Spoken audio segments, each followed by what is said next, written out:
Quarterfinals. Ito dito nagmamadali na ako. Sobrang late ko na.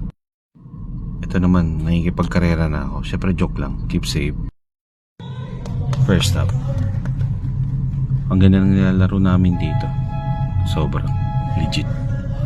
Manood kayo. Dito papasok na ako. Mandatory substitution. Dito total in control kami. Halos buong first quarter, rebound, score. Sad to say, buong game hindi ako nakascore. Dito sa part na to, hoping ako na madala yung momentum ng first half hanggang second quarter. Second half, medyo nagbabago na yung momentum dito. Nagsishift na sa kalaban.